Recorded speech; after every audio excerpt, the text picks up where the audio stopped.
वैज्ञानिकों ने पाया है कि कोरोना वायरस सबसे पहले गले में जाता है, वहाँ वायरस को बढ़ाता है।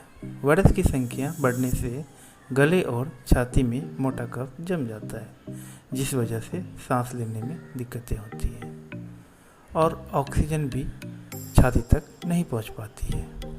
यह मोटा कफ 3 दिनों तक गले में रहता है और इसके फेफड़े में पहुंचने से परेशानियां शुरू हो जाती है। बाद में शरीर के अंगों खासकर फेफड़े पर अटैक करता है। यह किडनी, लीवर और फेफड़े को डैमेज करता है। अब आपको बताते हैं कि वायरस के शरीर में घुसने पे क्या होता है। जैसे ही वायरस के कण बढ़ने लगते हैं तो वो बाहर निकलने लगते हैं और वो गले के आसपास की कोशिकाओं को संक्रमित करते हैं। ऐसा होने से गले में खराश और गले में सूखी खांसी शुरू होने लगती है। ये कण धीरे धीरे सांस की नलियों को धीमा करने लगते हैं। जब वायरस लंग्स में पहुंचता है तो लंग्स की थैली को डैमेज करता है और इतना ही नहीं, ये फेफड़ों में पानी भी भर जाता है, जिसकी वजह से सांस लेने में दिक्कत होती है। कुछ लोगों को सांस लेने में इतनी दिक्कत होती है कि उन्हें वेंटिलेटर पर रखने की ज़रूरत होती है। सबसे ख़राब मामलों में आदमी के लंग्स इतने तरल पदार्थ से भर जाते हैं कि सांस ही लेने में दिक्कतें होती है और आदमी की मौत हो जाती है। अब आपको बताते हैं कि गले में जमा कफ को कैसे बेअसर कर सकते हैं। अगर इस कफ को गले में ही बेअसर कर दिया जाए तो उसे लंग्स में जाने से रोका जा सकता है। इसके लिए आपको ज़्यादा से ज़्यादा गर्म पानी का सेवन करना होगा।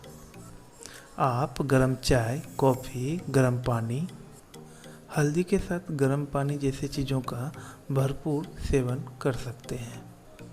इसमें गले में जमा कफ पिघलकर पेट में चला जाएगा।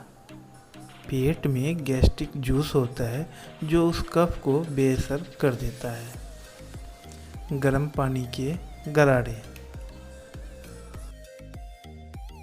गले में जमा कफ को ख़त्म करने के लिए आप नमक के पानी या हल्दी के पानी से गरारा कर सकते हैं।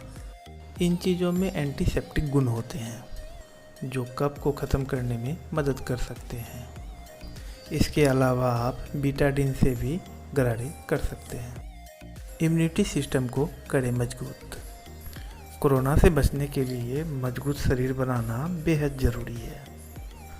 अभी तक देखा गया है वायरस ऐसे लोगों को अपने चपेट में ले रहा है जिसका इम्यूनिटी सिस्टम कमज़ोर है। इसका मतलब ये हुआ कि ऐसे लोग जो बार बार बीमार पड़ते हैं उसे बहुत ही सावधानी बरतनी होगी। इसके लिए आप रोज़ाना विटामिन डी, अदरक, मुलैठी, दालचीनी, लहसुन, मशरूम और उन सारे तमाम चीज़ों का यूज करें जो इम्यूनिटी पावर को मजबूत बनाते हैं।